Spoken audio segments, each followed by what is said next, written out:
2 Pierre 1, 5 à 6.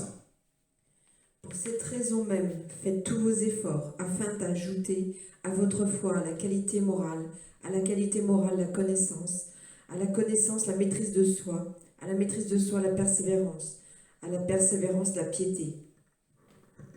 Oui, car si ces choses sont en vous et se multiplient, elles ne vous rendent pas paresseux ni stériles pour la connaissance précise et correcte de notre Seigneur Yeshua Mashiach. Alors, le Saint-Esprit nous a fait miséricorde pour couvrir les grâces qui s'ajoutent à la foi. Nous avons vu que tout cela est tiré de la parabole que nous avons commencé à étudier dans Matthieu chapitre 20. Et cette fois-ci, au sujet des grâces, nous avons donc couvert la grâce de la vertu qui est la force du courage. Et nous avons également longuement couvert la grâce de la connaissance. Nous avons parlé de la lumière de la connaissance. Nous avons parlé de l'intelligence spirituelle. Nous avons parlé de l'harmonie avec la volonté du Seigneur. Et nous avons parlé du dévouement ou de l'obéissance parfaite avec la volonté du Père. Et cette fois-ci, l'apôtre Pierre nous demande d'ajouter à la connaissance le contrôle de soi, ou la maîtrise de soi, ou encore appelé la tempérance. La Bible nous enseigne que nous, par les paroles de Yeshua lui-même, vous connaîtrez la vérité et la vérité vous affranchira. Elle vous rendra libre. Mais cette vérité n'a pas été conçue pour donner la liberté à notre vieille nature. La parole de la vérité n'est pas destinée, ou l'évangile n'est pas destiné à encourager la licence. Qu'entendons-nous par licence? Eh bien, c'est le droit que nous pouvons avoir à nous sentir libres de faire ce que l'on veut ou de dire ce que l'on veut dire. Le monde appelle cela la liberté de penser. Mais la parole du Mashiach nous appelle à avoir de la retenue ou de la tempérance, ou encore on peut l'appeler le renoncement à soi. Ajoutez à votre foi dans la vie chrétienne non seulement la force du courage, non seulement la lumière de la connaissance surnaturelle sous forme d'intelligence, sous forme d'harmonie avec la volonté du Père, ou sous forme d'obéissance totale, mais il faut également ajouter la tempérance, ou la retenue, ou le contrôle de soi, ou encore appelé la maîtrise de soi.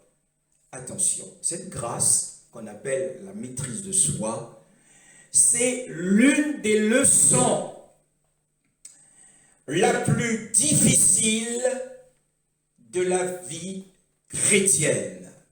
La maîtrise de soi est une leçon que l'on doit, qu'un chrétien, une chrétienne, se doit de chercher à atteindre. Mais notre parcours chrétien nous a montré que la plupart du temps et la plupart des croyants ont échoué au sujet de cette leçon. Ils ont échoué d'année en année, de décennie en décennie. Vous avez peut-être passé 50 ans dans le Seigneur, mais combien de fois avez-vous trébuché et n'avez-vous pas réellement appris ce qu'est la maîtrise de soi, ou le contrôle de soi, ou le renoncement de soi, ou la retenue, la tempérance? Car la Bible nous enseigne que nous ne sommes pas appelés à une liberté de la chair, au libertinage. Nous ne sommes pas appelés à la licence. Nous ne sommes pas appelés à laisser libre cours à notre vieille nature, au vieil homme. Si l'Évangile nous enseigne la liberté, mais ce n'est pas la liberté du vieil homme. Ainsi, à l'école de la maîtrise de soi, nous avons tous plus ou moins échoué. Moi le premier, j'ai échoué dans le domaine du contrôle de soi.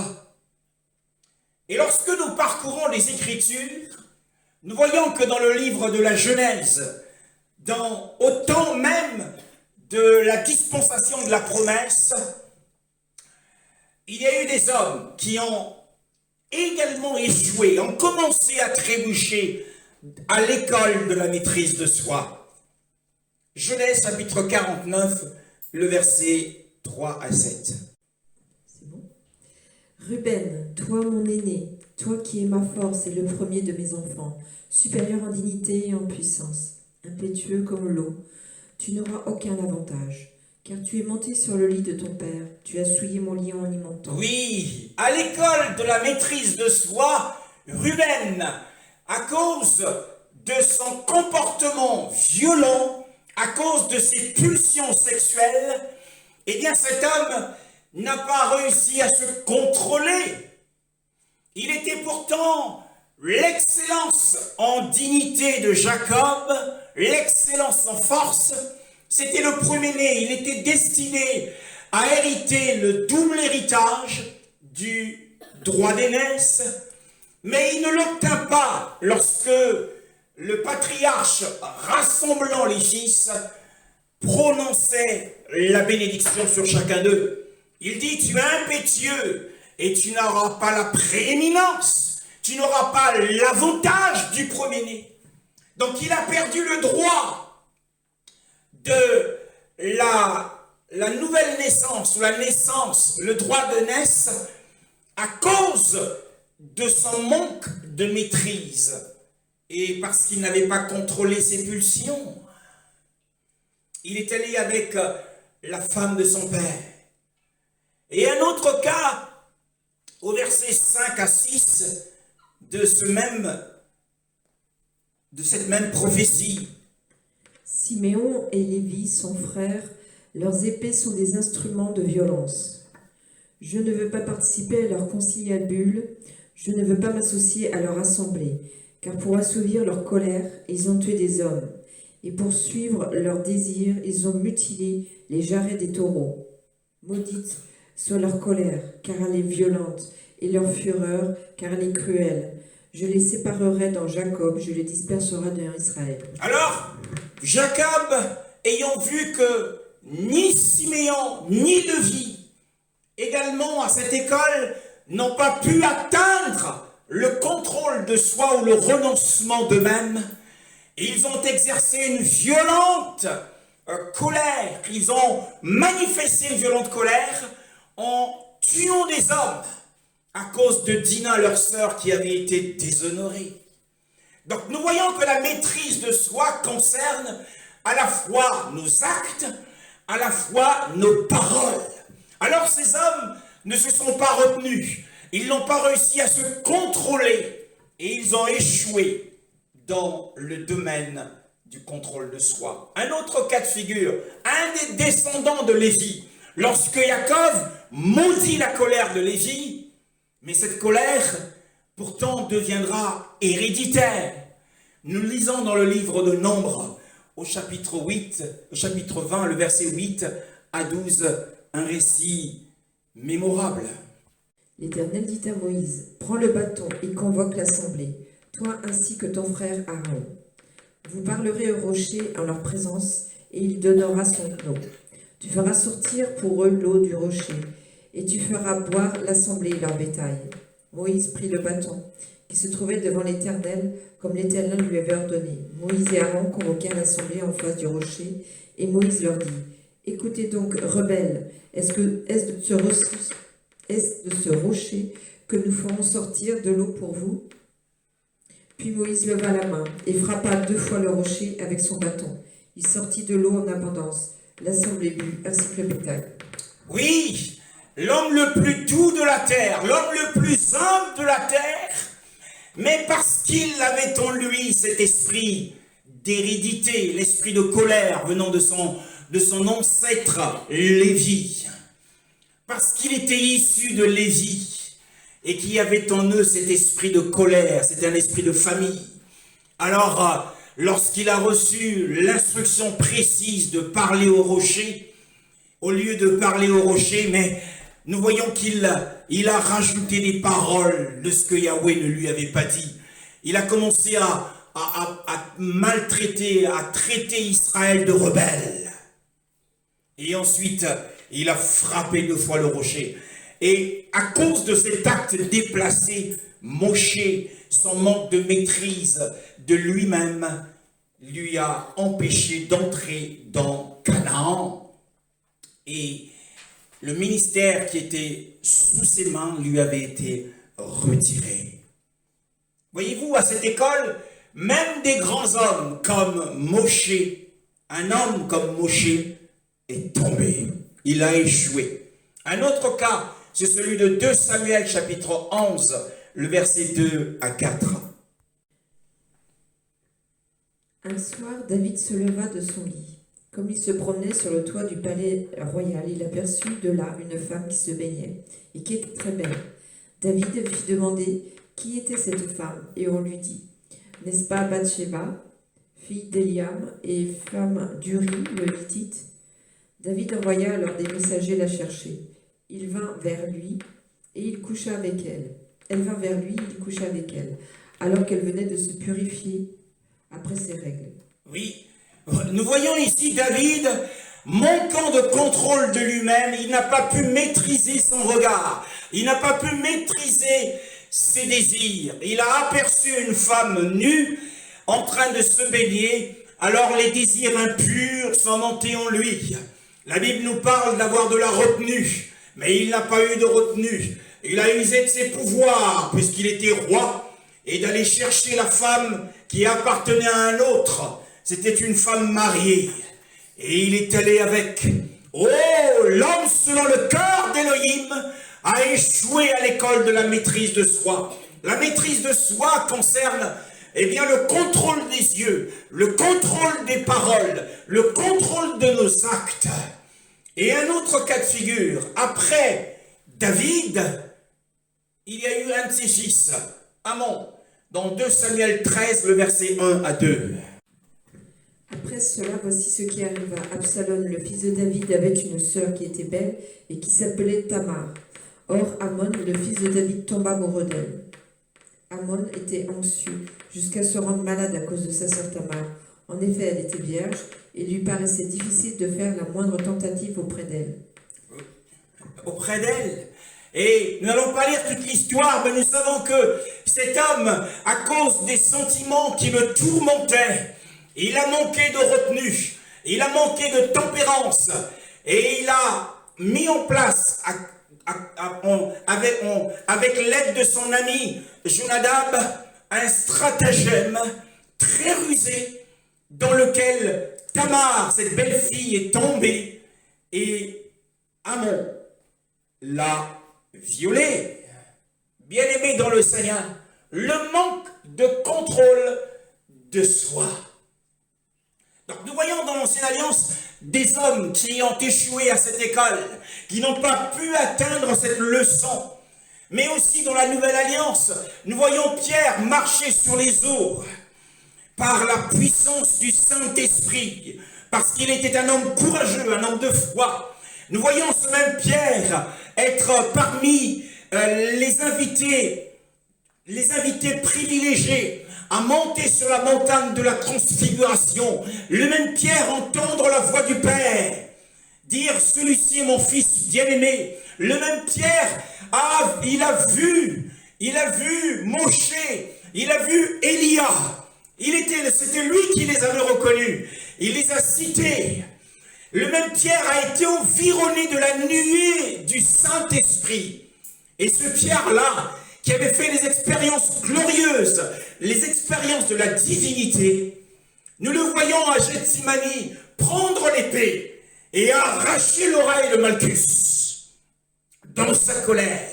Lui également bien qu'il nous donne dans son épître les grâces qui nous permettront d'accéder ou pas au royaume de Milan, eh bien, il était tombé, il avait échoué dans cette grâce de la maîtrise de soi. Alors que faire? Nous-mêmes, dans notre parcours personnel, parfois nous entrons dans des fureurs, dans des colères. Eh bien, que ferons-nous maintenant, puisque le Seigneur nous enseigne ce matin que nous devons avoir de la retenue, nous devons avoir de la tempérance, nous devons renoncer, puisque la vie chrétienne n'est pas une vie qui donne la liberté à notre vieille nature. Quelle est la solution? Eh bien, la solution est celle que le Saint-Esprit nous donne ce matin dans Galates chapitre 6, le verset 14. Me concerne, jamais je ne tirerai fierté d'autre chose que de la croix de notre Seigneur Jésus-Christ. Par elle, le monde est crucifié pour moi, comme je le suis pour le monde. Oui, jamais, dit-il, l'apôtre Paul, je ne tirerai fierté sur quoi que ce soit d'autre. Jamais je ne me glorifierai de quoi que ce soit d'autre, nous dit l'apôtre Pierre, l'apôtre Paul, sous l'inspiration du Saint-Esprit. Le vrai chrétien doit se glorifier, mais il ne doit pas se glorifier dans la chair. Il ne doit pas se glorifier parce qu'il a une stature ou parce qu'il est beau ou parce qu'elle est belle ou parce que elle a un physique avantageux. Un chrétien ne doit pas se glorifier parce qu'il a été doté d'un physique avantageux. Un chrétien ne doit pas se glorifier parce qu'il est intelligent plus que les autres. Un chrétien ne doit pas se glorifier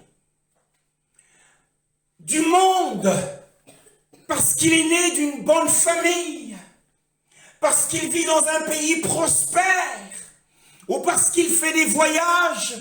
Un coup, il est aux États-Unis, un autre coup, on le retrouve à Paris. Un chrétien ne doit pas se glorifier de ces choses. Il ne doit pas se glorifier parce qu'il est directeur administratif. Il ne doit pas se glorifier parce qu'il a le bac plus 20. Non! Paul dit, je ne tirerai fierté sur rien d'autre que de la croix. Un chrétien ne doit pas se glorifier parce qu'il roule dans une Maserati, cette voiture de luxe italienne. Il ne doit pas se glorifier parce qu'il roule dans une Ferrari ou parce qu'il habite dans un grand domaine. Oui, il ne doit pas se glorifier des choses du monde. Mais Paul dit, eh bien, lorsqu'il se glorifie, qu'il se glorifie de la croix. Qu'est-ce que cela signifie? Eh bien, la vantardise du chrétien doit être que, pour lui, le Fils d'Élohim, le Créateur des univers, le Seigneur de tous, est descendu. Il est descendu d'en haut. Il est descendu d'en haut pour venir chercher et gagner l'amour du perdu qu'il était. Étais-tu un perdu dans le monde? Eh bien, tu as Yeshua, le roi des rois, a réussi à gagner ton amour. Aujourd'hui, tu l'adores.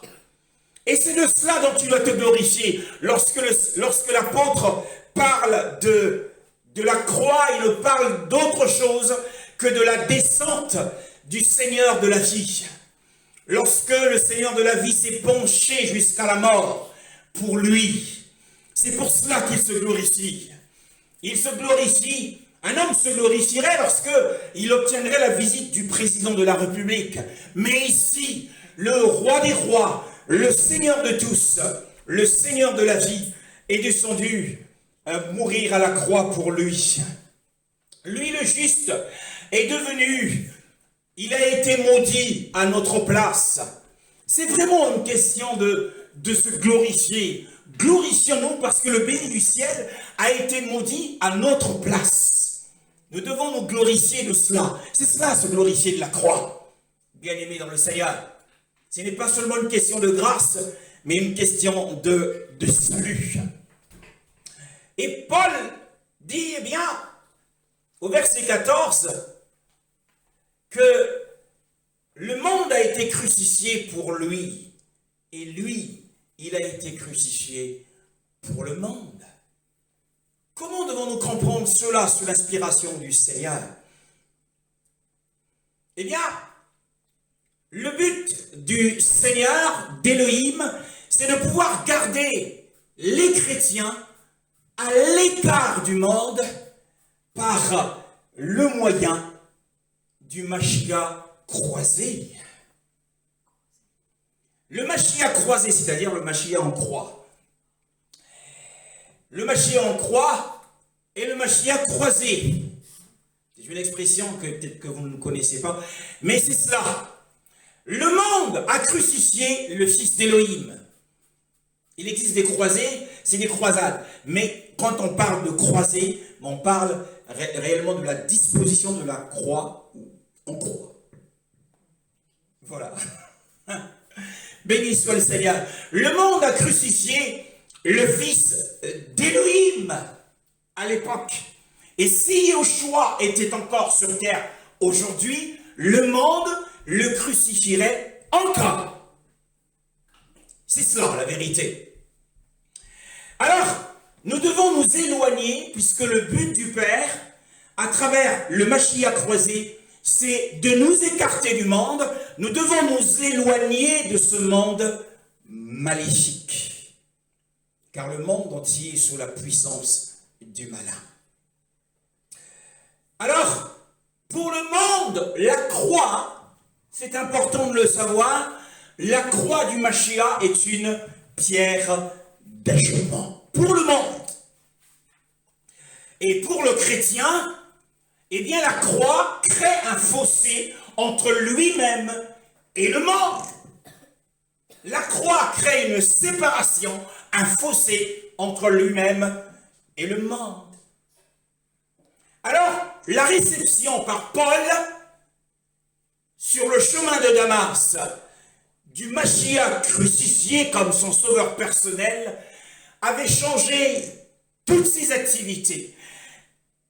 Ce jour-là, lorsqu'il était sur le chemin de Damas pour aller faire arrêter les chrétiens, les lier et les emmener à Jérusalem, lorsqu'il a reçu Yeshua comme son sauveur personnel, il a reçu le crucifié comme son sauveur personnel, eh bien, toutes ses activités avaient changé.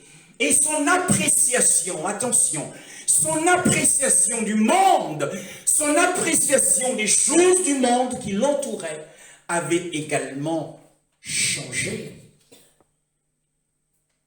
C'est pourquoi il dit, eh bien, par le moyen duquel le monde, par le moyen de laquelle le monde est crucifié pour moi, dit-il. Cela signifie que tout avait changé pour lui. Son regard du monde avait changé. Son appréciation du monde avait également changé. Si nous considérons le monde comme étant crucifié, notre appréciation du monde devrait également changer. Nos activités ne doivent pas être similaires aux gens du monde.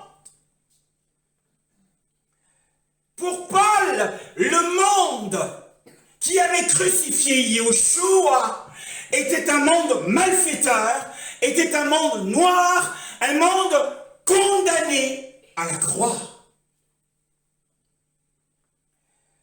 Alors, il n'aimait plus monde. Il n'aimait plus les honneurs du monde. Il n'aimait plus les plaisirs et les richesses du monde.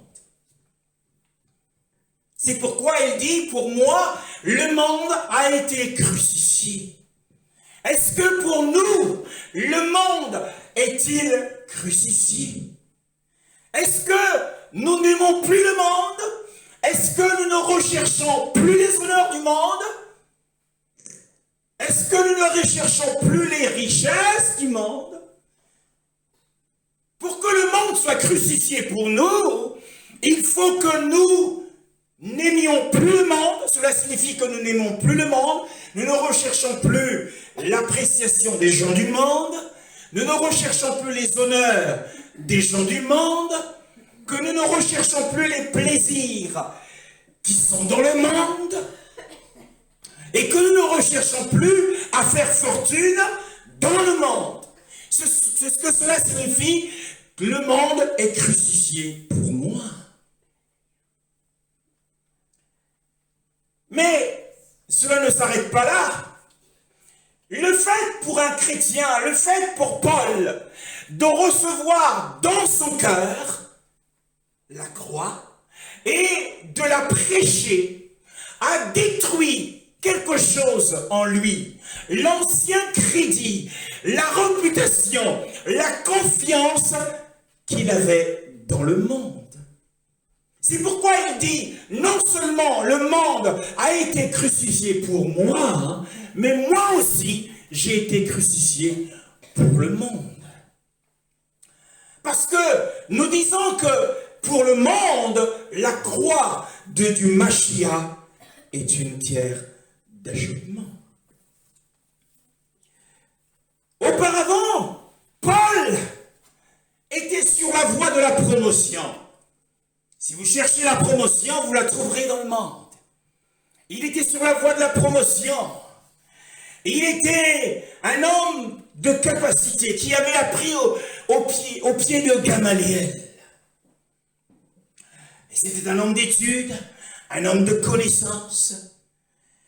Et il était un homme zélé, l'un des chefs du parti des pharisiens. Mais, dès lors qu'il est rentré dans l'assemblée du crucifié, c'est le thème que le Seigneur nous a donné ce matin. Dès lors que Paul est rentré dans l'assemblée du crucifié, dès lors qu'il a été crucifié avec Mashiach, alors là, dès qu'il est rentré dans cette assemblée, pour le monde, Paul était un homme fou, un dangereux, un homme digne de mort. Il était rejeté par le monde. Comprenez-vous pourquoi vous êtes rejeté à l'école, au travail, dans la famille, parce que vous faites partie de l'assemblée du crucifié. Parce que la croix est rentrée en vous. Mais le problème, c'est que le Seigneur sait que la plupart des chrétiens aiment le monde et il permet que des rudes épreuves leur arrivent dans le monde pour que finalement, ils apprennent à ne plus aimer le monde. Et lorsqu'ils sont dans le monde, le Seigneur permet que les fils de l'ennemi leur fassent du mal, leur fassent encore du mal. Alors ils comprennent qu'il n'y a rien de bon dans le monde. Il n'y a pas besoin d'aimer le monde. Pourtant, il avait dit, n'aimez pas le monde, ni les choses qui sont dans le monde. Mais nous avons continué à aimer le monde. C'est le croyant qui va, jour après jour, aimer le monde. Il est chrétien, mais il aime les gens du monde. Il aime le monde. Mais le monde le rejette toujours. Et jusqu'à ce que, je me souviens, il y a bien des années, un chrétien m'a dit, frère, j'étais rétrograde à cette époque, avant que je ne sois consacré à nouveau. J'étais rétrograde. Un frère m'a dit, mais frère, tu n'es pas de ce monde, c'est pour ça. Tu n'es pas de ce monde, c'est pour ça. Bien-aimé dans le Seigneur, Lorsque nous entrons dans l'assemblée du crucifié, eh bien, nous devenons pour les gens du monde des fous. Dès que nous leur disons que nous sommes chrétiens, ils commencent à nous regarder différemment. Ils commencent à nous traiter différemment. Donc nous voyons à travers ce passage de la Bible que la séparation de Paul était complète. Le monde était crucifié pour lui, c'est-à-dire qu'il n'appréciait plus les choses du monde, il n'aimait plus le monde, il ne recherchait plus les honneurs, il ne recherchait plus l'appréciation des gens du monde, et qu'il était lui également crucifié pour le monde. Donc il était rejeté, il était maltraité, il était affligé. La séparation entre Paul et le monde, à travers ce passage de Galates 6, le verset 14, était complète. Et donc, cette séparation a été conçue par Elohim. Déjà, à l'époque du temps de Moshe, le Très-Haut avait séparé Israël et les nations par la position du pays. Quand vous regardez sur la carte, Israël est en séparation des autres nations. Par la position du pays qu'il leur a donné. Mais aussi, la séparation s'est faite aussi à travers les commandements stricts contre l'idolâtrie. La particularité des lois au sujet de la circoncision indiquait la séparation avec le monde. Donc il devait être différent des nations, il devait se distinguer des autres. Et c'est en se séparant des idolâtres qu'il devait haïr et fuir l'idolâtrie. C'est pourquoi Yahweh les a séparés. Mais, dans la Nouvelle Alliance, nous voyons qu'il est écrit dans Galates chapitre 1, le verset 4. Il s'est donné lui-même pour nos péchés, afin de nous arracher à l'actuel monde mauvais, conformément à la volonté de notre Dieu et Père. Dans l'introduction de l'apôtre Paul à l'épître aux Galates, il dit s'est donné lui-même en faveur de nos péchés, afin de nous arracher, afin de nous séparer du présent âge mauvais. Comment nous sépare-t-il du présent âge mauvais? C'est ce qu'il faut savoir. Donc il l'annonce ici et il nous le fait découvrir dans Galates 6, le verset 14 que nous avons lu. Pour moi, le monde est crucifié et moi pour le monde. C'est-à-dire le moyen que le Père a utilisé pour nous arracher du présent siècle, c'est la croix. Bien-aimé, c'est le moyen employé, ça fait partie du dessein d'Élohim. Donc la croix qui sépare le vrai chrétien du monde n'est pas la croix que l'on doit porter en collier, la petite croix en or.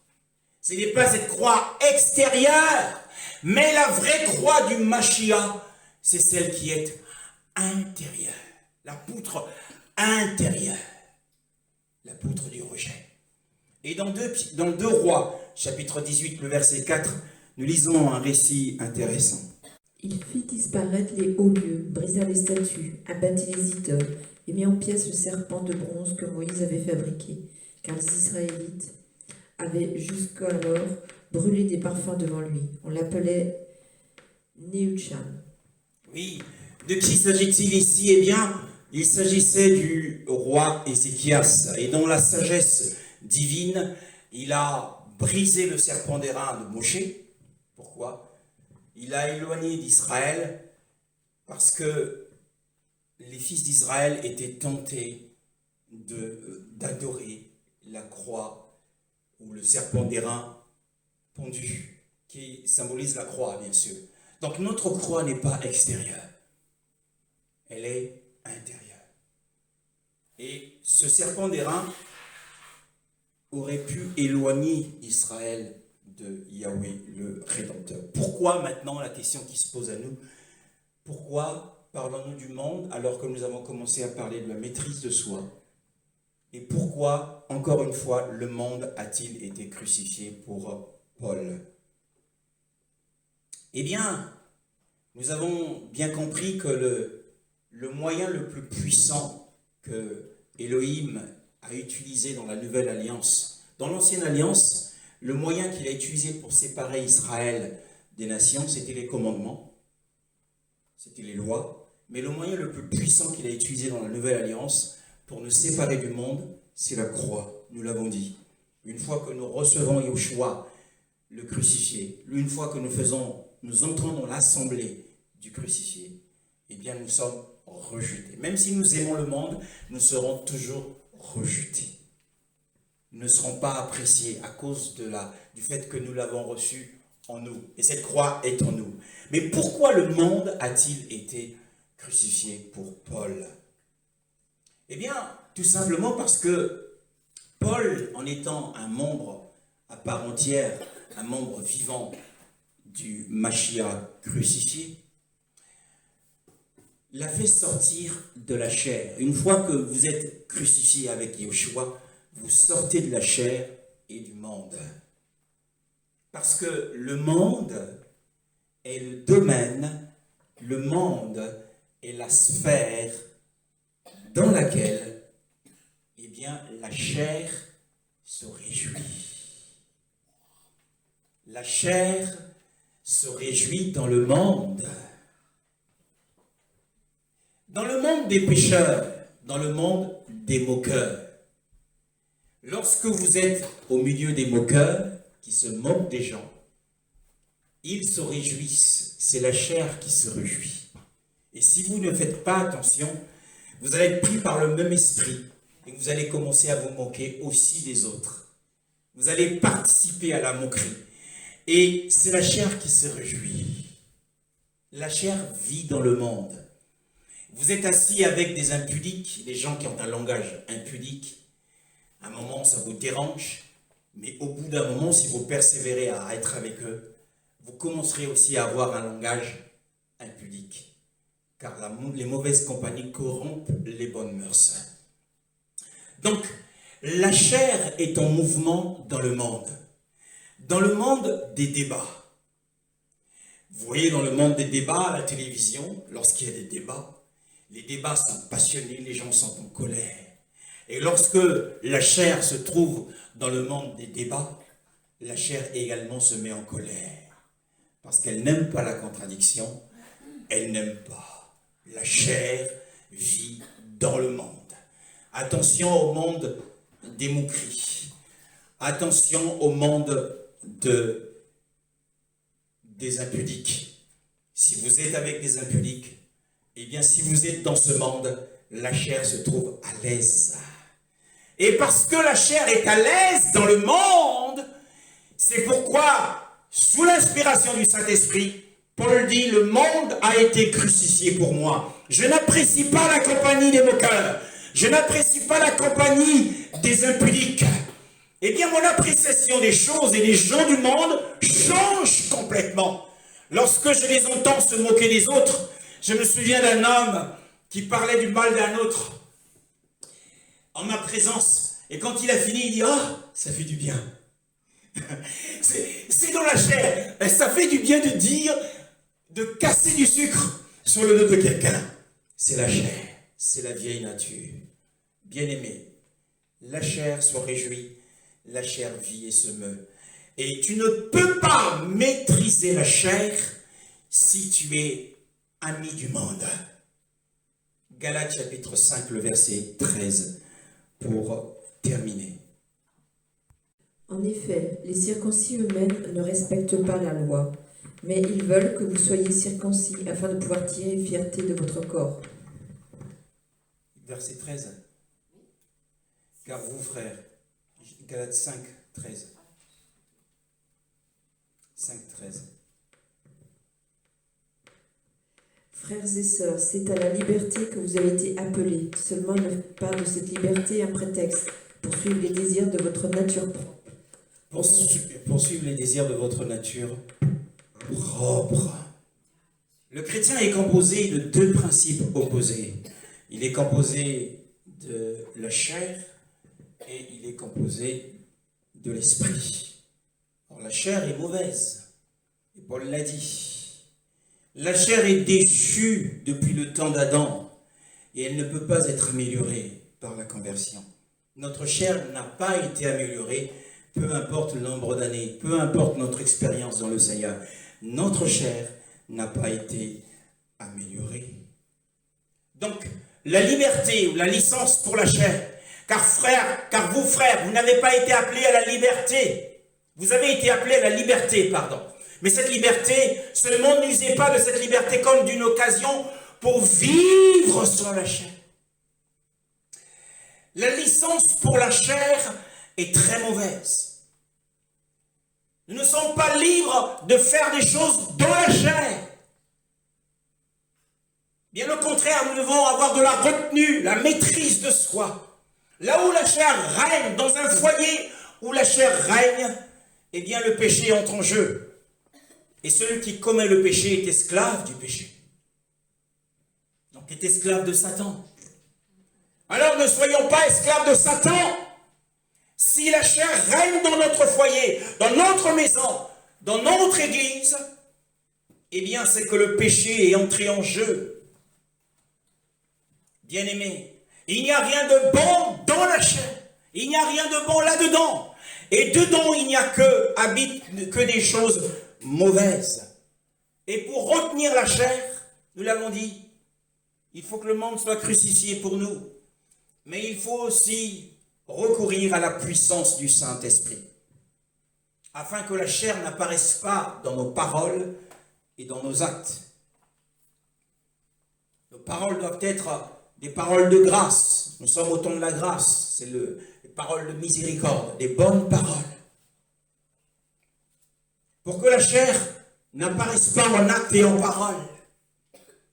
Et que nous soyons irréprochables. Un homme irréprochable, c'est un homme qui ne branche pas en paroles et en actes. Et d'ailleurs, l'apôtre Jacques le dit. Si vous ne branchez pas par la parole, vous êtes un homme parfait, c'est-à-dire irréprochable. Mais ce côté irréprochable, c'est seulement devant les hommes, mais pas devant le Seigneur. C'est tout ce que nous pouvons faire pour que nous soyons maîtres de nos paroles et de nos actes. Nous avons besoin de recourir à la puissance du Saint-Esprit.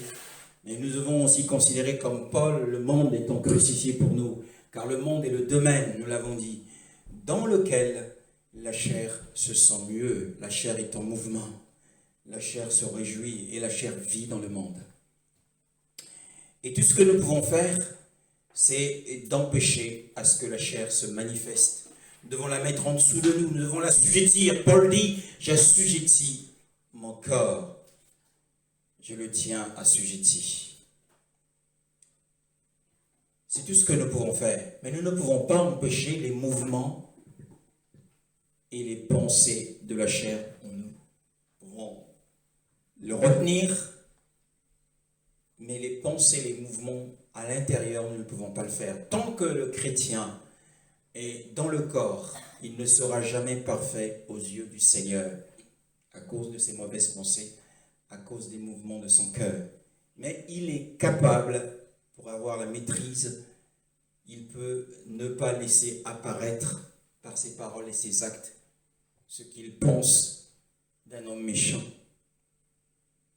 Et ceci par la puissance du Saint-Esprit. Nous bénissons le Seigneur ce matin pour cette parole de la maîtrise de soi. Amen.